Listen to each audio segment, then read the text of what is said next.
대부분의 전문가들은 공룡이 2억 5천만 년 전에 지배 파충류라 불리는 종에서 진화했다고 보고 있습니다. 이들은 페른기 말에 등장한 양막류의 일종으로 얼핏 보면 공룡 같아 보일 수 있는데 그 이유는 이 생물이 공룡의 조상이었기 때문입니다. 시간이 흘러 지배 파충류는 두 갈래로 나뉘었습니다. 한쪽은 악어로, 다른 한쪽은 수천 종류의 다양한 공룡으로 진화했어요. 지배 파충류에서 가장 일찍 등장한 공룡 중 하나는 에오랍토르였습니다. 크기가 1m도 채 되지 않았고 몸무게도 겨우 10kg에 불과했죠. 초대륙 판게아가 분열되기 시작하면서 지구의 기후와 생태계가 서서히 변화를 맞이했습니다. 기후는 대체로 덥고 건조했으며 극지방에는 만년설이 존재하지 않아 현재 지구와는 상당히 다른 모습이었습니다. 먹이들이 다양해지면서 공룡은 코엘로피시스나 헤레라사우루스 등 다양하게 변하기 시작했어요. 공룡은 강해 보이는 외형에도 불구하고 트라이아스기 시대에는 아직 지배종이 아니었습니다.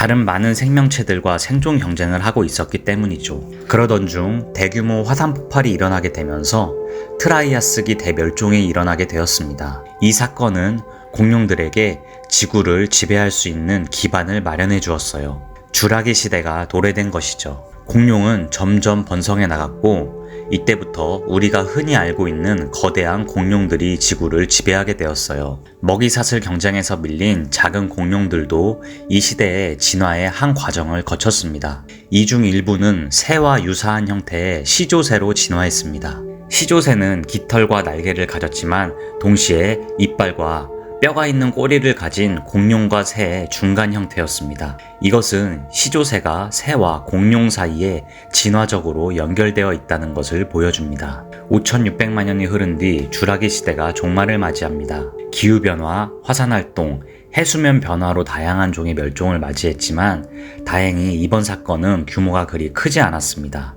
백악기 시대가 도래했습니다. 공룡 시대의 주인공인 티라노사우루스가 등장하는 시기입니다. 높이 4m에 무게는 9톤에 육박했고 강력한 턱과 날카로운 이빨을 가진 티라노사우루스는 에드몬토사우루스 같은 거대 초식 공룡이나 트리케라톱스 같은 강력한 공룡까지 사냥하면서 백악기의 왕으로 군림했어요. 초대륙 판게아가 더 분열되면서 현재 우리가 알고 있는 대륙으로 형성되고 있었습니다. 이로 인해 일부 공룡은 다른 지역으로 이동되고 격리되는 상황에 처해졌습니다. 이들은 또 다른 새로운 환경에 적응해야 했어요. 그리고 이때 우주 저 멀리에서부터 대격변의 사건이 서서히 찾아오게 됩니다. 소행성 하나가 지구를 향해 접근하고 있었어요. 그리고 이것은 지구의 지름 150km, 깊이 20km의 거대한 충돌 구덩이를 만들어 버렸습니다. 이 거대한 재앙으로 지구상의 생물종 중 75%가 멸종했으며 그중 대부분은 공룡이었습니다.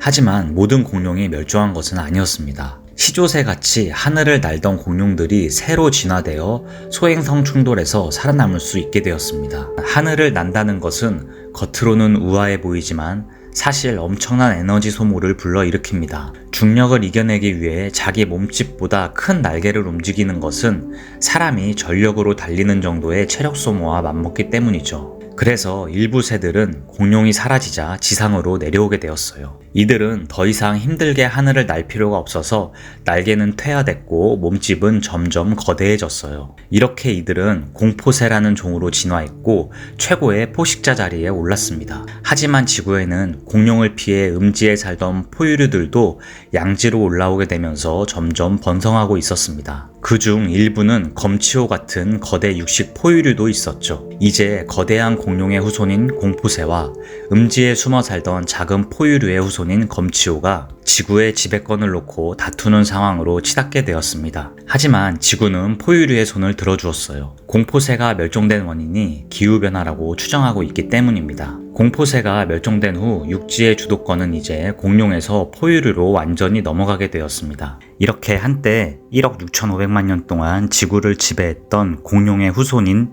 새들은 오늘날까지 포식자들을 피해 힘들게 하늘을 날아다니며 살거나 지상에서 포식자들에게 쫓기며 작은 곤충이나 씨앗 등을 먹으며 살아가게 되었습니다.